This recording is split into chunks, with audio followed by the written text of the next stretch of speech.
Hey everyone, and welcome to another video. Today we're going to be talking about ways that you can find the right contract for your needs.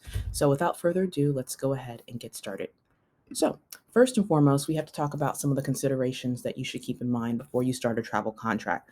So number one, pets. A lot of us have fur babies and they mean a lot to us. Pets can be an important aspect of a travel contract because it also means that you may not necessarily be in a place that's too far away from your home base. You may want to get private housing where they allow pets. You may want to talk to your staffing agency about an apartment where they do allow pets. The most important thing is to talk to your recruiter. And if you do take the housing option that's offered by your staffing agency, make sure that you clear the pet first so that they can come with you. I've met a lot of travelers that do have cats and dogs and travel with them on a regular basis from various contracts. Another consideration will be children. Childcare is an important aspect, especially if you're a parent. Um, a lot of people do homeschool their kids. Sometimes people bring their children on the road with them, especially if it's the summer and they're not in school. Um, the 13-week contracts that happen during the school year can be a bit more difficult to manage, especially if you have children in school. So you do need to think about what that might look like when it comes to childcare, especially if you have a younger child, if there's a daycare that you need to find, how long it's going to take to find a daycare. Those are all important things to keep in mind, or if your child's going to stay with a friend or relative while you're traveling. Another consideration is housing. Do you want to stay in an extended stay hotel? Would you rather pay out of pocket or use the housing stipend that your staffing agency provides? Or do you want to request your staffing agency get you a furnished apartment? Because many times there are some options when it comes to housing. And when you're thinking about housing, it's important that you pick the best one for your needs. If you are an individual that really likes your own space, maybe a shared room in an Airbnb isn't the right fit for you. Also, location. Do you want to be in a warm climate? Do you want to be in a colder climate? Do you want to work during the winter? Do you want to work during the summer? And what geographic location are you looking at? Because geographic locations can play a big role in the pay rate between contracts. And even the difference between one state to the next can really make a significant difference in your take home pay on a weekly basis. Another consideration is the pay. And because travel social work tends to pay weekly, the pay is reflective of that. Usually you get paid every Friday. So it's good to know what your bottom line is and how much you want to make in a week so that you can cover all your expenses and be able to hopefully save some money, maybe meet some financial goals as a part of your journey as well. So here are some simple tips to keep in mind, especially as you're thinking about contracts and what that process may look like for you. Keep in mind that areas with lower cost of living can have lower pay rates. So there are certain states that have a lower cost of living, and a lot of times in those certain states, sometimes the pay that they pay travelers and also other mental health providers is a little bit lower than states that may have a higher cost of living. States like California, New York, Massachusetts, Washington, D.C.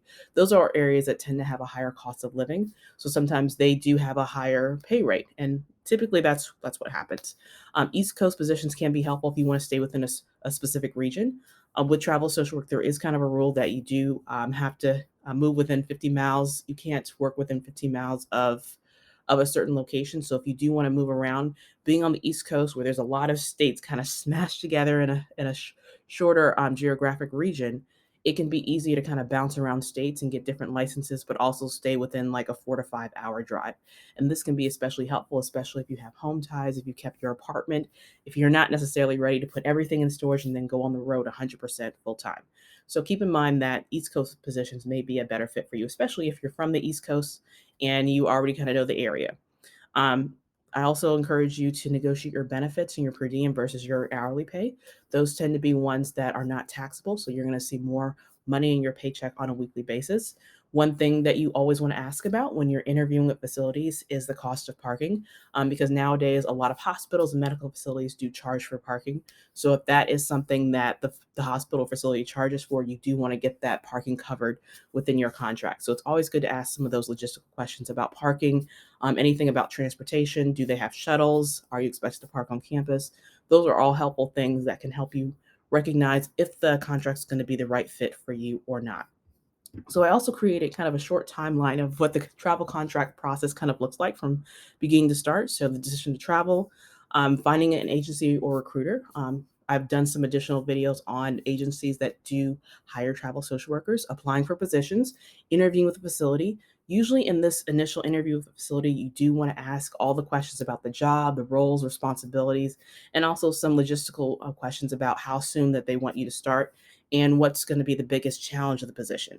It's also important to review your contract, negotiate your contract before you sign the contract. So read it. Maybe have somebody else that you trust read it as well, just to make sure that you're not missing anything, and make sure that you negotiate everything before you sign it and turn it back. Preparing to travel, we've talked a bit about pets, children, housing, pay. Those are all things to keep in mind. Some people decide to put their things in storage while they travel. Other people decide to stay with a friend, or some people just decide to leave their apartment or house as is and rent it out or Airbnb it out, or they just kind of leave it and then visit on weekends. So a lot of it depends on your specific situation and what makes the most sense for you. And you're off to traveling. So thank you all so much for watching. Um, I'll catch you in the next video, and please be sure to like and subscribe. Have a good one.